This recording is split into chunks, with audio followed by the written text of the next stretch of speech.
Hi, this is Angel McCoughtry, and I'm partnering with the Drew League and Live Beyond, our campaign created by the Office of Surgeon General for the state of California. I'm a two-time Olympic gold medalist and five-time WNBA All-Star, but we're here to talk about ACEs. ACEs stands for Adverse Childhood Experiences. Adverse childhood experiences are stressful or potential traumatic events that happen to us before the age of 18. They can be a single event or an ongoing struggle where a person's safety, security, trust, or even sense of self is threatened or violated. Examples of ACEs include abuse, neglect, growing up in a family with potential substance or mental health problems, divorce, parental incarceration, or domestic partner violence, and loss of a parent due to separation, death, or abandonment. I'm here right now with three wonderful ladies, Carson, Talia Vonoelhoffen, and Chaniel Smiley. Let's get the conversation started. Tell me a little bit about your story and your family briefly. Oh man, so I'm Carson. I'm originally from Paterson, New Jersey, way on the East Coast. All right. 3,000 miles away. I'm from an inner city, underserved oftentimes, lower socioeconomic status. You know the spiel. If anyone wants a little more insight of what that looks like, I generally just tell them to watch Lean on Me, which is the movie with Morgan Freeman. Wow. Eastside is the high school that I played basketball for. I was fortunate enough to also attend a fine and performing arts high school. So I was not only into sports, but I've studied music since I can remember. So you got anything out right now? Oh yeah, of course. I have some stuff out right now. I was actually, stepping back into the creative side. I took some years off to dedicate a lot of attention to the business side of things, where I did some work under Universal Music Group, and now I'm full-fledged just running my own business with a co-founder of mine. We're focusing not only on music, but also on fashion. And it just falls in line with what I've been doing since I could remember being on this earth. So it's been music and sports, and just expressing the creativity since I can remember. That's beautiful. And Chaniel, tell us a little bit about yourself and your background. Yeah, my name is Chaniel Smiley. I am the commissioner of the Drew League, and I grew up here in Los Angeles. Watts is my home. I went to Southern University, HBCU, and I didn't play basketball in college. I stopped at high school, but I've always loved the game, always been a part of the game. I'm a mother, social worker, and I work with people who are coming out of incarceration. So always in the streets, always dealing with the community, board member for the foundation, always dealing with the homeless, and giving back is my passion. So I just love the fact that, the Drew and what I do as far as a family dynamic is something that speaks highly. You guys have done an amazing job, because that's what we look for. Thank you. Summer is the Drew. Yes. Hey, who's playing in the Drew this summer? Yeah. So I commend you guys. You've done an amazing Thank you. job. Talia? My name is Talia Vonoelhoffen. I was born in Pittsburgh, kind of lived around the East Coast till I was 6 or 7, and then I moved back home to Washington. I played sports my whole life. Both my parents were athletes, so kind of picked basketball going into high school, and then played 3 years at Oregon State, and now I'm finishing up my last year at USC. So just what made you pick USC? Just Coach Gottlieb and her staff, and the opportunity to play for them and get ready for the league. That was kind of my biggest thing, is what's going to prepare me, but also, give me a chance to win a natty this year. So that's Okay, I like that. That's how you got it. Well, you got somebody who's been there, and myself, so if you need any advice. So can you guys share a bit about your journey, both as an individual and an athlete, and like some adversity you guys might have faced as a kid growing up? For me, my basketball journey didn't last that long, but in regards to just growing up in the inner city, having to just deal with the nature of the community, from seeing the poverty, dealing with, gangs in LA, that's something that really is a stickler here. And in the neighborhood that I grew up at, just seeing what was taking place, from the shootouts to people on the streets like selling drugs. But my parents made sure that I wasn't a product of my environment. Although we lived there and we grew up there, we embraced everybody like they were family. So we never put anybody down. We just always tried to uplift. And but those are the things that I had to see growing up, and what made me overcome those obstacles, even with my personal life, being very insecure about certain things. I grew up trying to fit in and trying to figure out what was my way. But as I got older, You know, I had to realize that just doing it my way was the best way, and just embracing who I was. So, you know, it took some time, and but I had a great support system, and sports, being in school, just being around positive influences is what carried me over to who I am today. I hear that a lot, like, you know, growing up in our environments, the insecurity, I feel like sports, but I know with me, sports gave me a confidence that I didn't know I even had. Growing up, did you guys deal with insecurity, through adversity? Of course. You know, just to piggyback, I come from a similar community where, you know, there is poverty, there is a lot of, I guess you can say, struggle. And while you're in it, you may not necessarily view it as that. You view it as that's just the way life is, because you don't know anything other than that. But as you grow and you have experiences, you start to realize your place in society. And that in itself is an eye-opener, even when you're young. Why don't I have these things? Right? Why can't we have these things? And you start to try to think and imagine the ways where you can escape that, right? Escape that reality. I was fortunate enough to also have a great support system. I was raised by my grandparents. With them, they were very stern and very strict, and they had a vision for how they wanted my life to work out. To strive to something, towards something, to attain something that you haven't seen anyone like you actually, you know, attain, it's very difficult and challenging, right? It can make you feel insecure, because it's like everyone's looking at me. I'm not fitting in. I'm not doing the things that they are doing.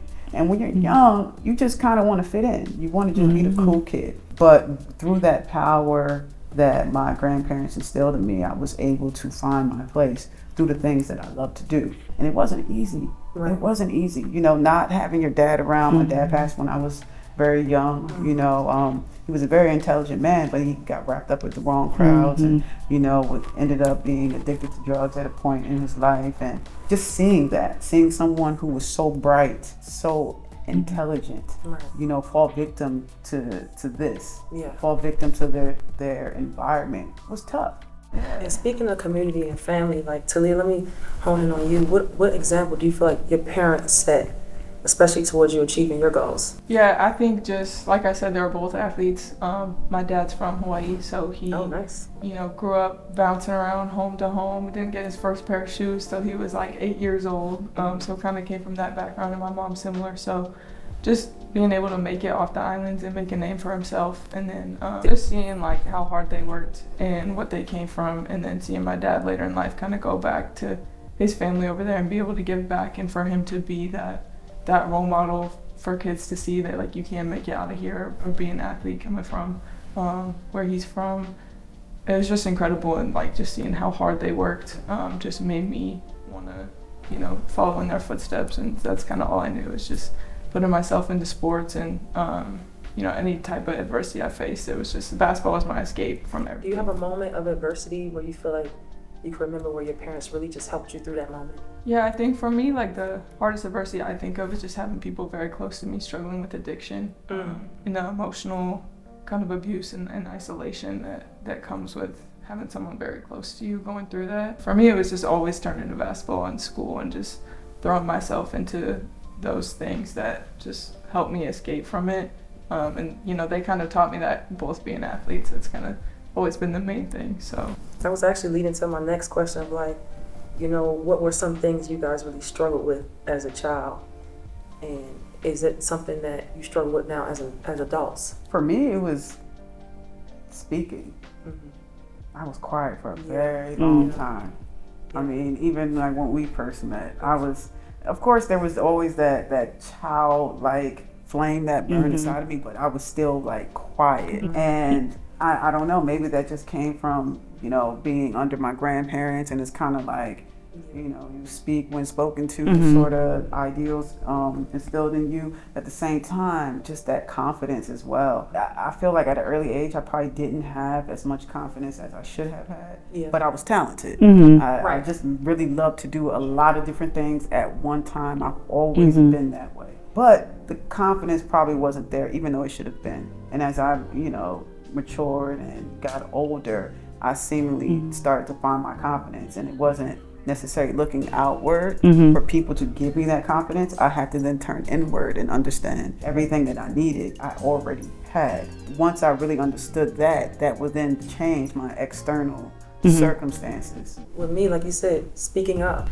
But it took a long time to get to that point of having the fear of what are they going to think about me. No, people want you to open your mouth and they want to know what's going on with you. I don't mean to segue into something else, but I'm a mother and I have a child who's a little boy, he's 11. And so those are the things that I have to talk to him. I tell him, talk to me about anything. Do not withhold any kind of information. If there's something bothering you, let me know. Talk to me, please. Like, we have conversations all the time after school. What's going on? What happened? Who did what? What did you do? Just a normal conversation, just about your day.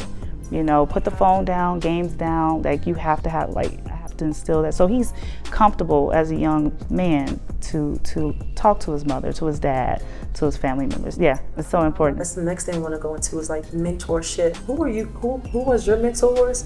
Mm-hmm. And how do you feel like you guys can mentor the young kids now? For me, I would say my father, my parents, my mother. Always instilled positivity in me.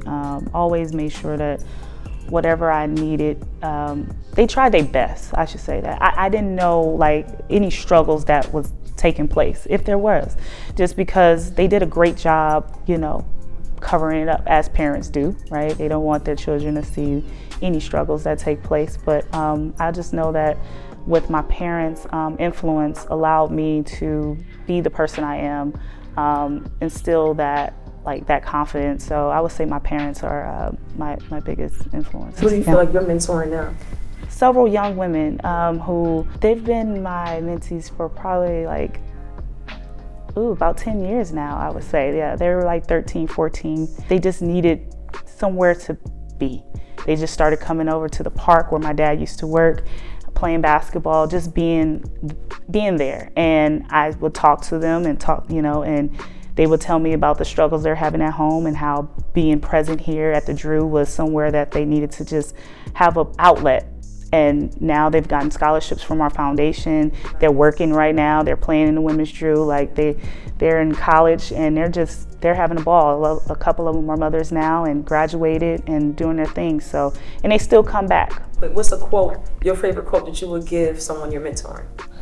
My favorite quote is, "This too shall pass," whatever you're going through or whatever it is. Because I remember being young, especially as a teenager, when you're going through something, you can't really see beyond it and it just overtakes your life. So just remembering that, life goes on, things get better. I used to get so consumed with whatever I was going through at that time, and it just felt like the end of the world, when now looking back, it was something so small.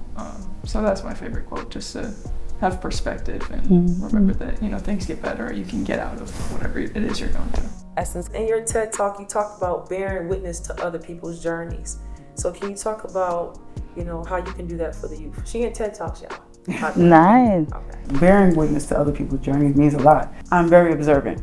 Right? So even if I'm sitting there silent, or you might not even notice I'm in the room, I'm observing everything, because you can learn from everyone. That's right. You can, one of the saying, you can learn from a fool. Just watching how other people would, navigate life influenced me a lot. Whether it's my grandparents, migrating from the South, on one side of the family, other side, coming from New York area, or whether it was my mom, who's also a cancer survivor, a breast cancer survivor, watching her persevere, watching her go from a teen mom, watching her navigate life without having much, right, and not complain, even through her battle with cancer. Didn't complain one time. Just continuing to maintain that type of spirit. I mean, it's what else can you ask for, right? It's when I look at my life, it's I'm not even dealing with that, and this person is dealing with that, and still able to be a pleasant and kind person, by also making magic happen, because you pretty much creating something from nothing. That's right. With your circumstances. So I've had all types of examples of people around me that have lived life, and they may not be considered super successful to everyone else in the world, but to me they're successful at life. All of that, all those experiences, definitely that was what I was talking about in that TED Talk. And then closing, ladies, If you could let everybody know what you guys, if you guys have anything you want anybody to know about you guys coming up, or where everybody can find your IG handles and they can check you out. For me, you can follow me on Instagram, Miss MS Chaniel, Chaniel.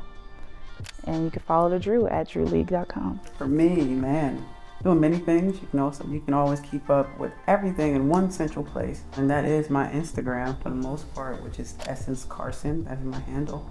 But if you're more of a website type of person, you can always go to thisisessence.com, where you can find music on the production side, on the artistry side.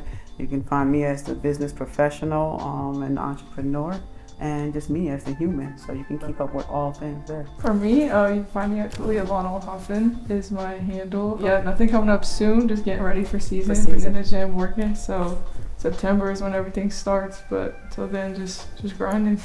All right, y'all heard it here. Thank you guys so much for joining us in this conversation. I hope you learned a lot from these ladies, and we'll see you guys next time.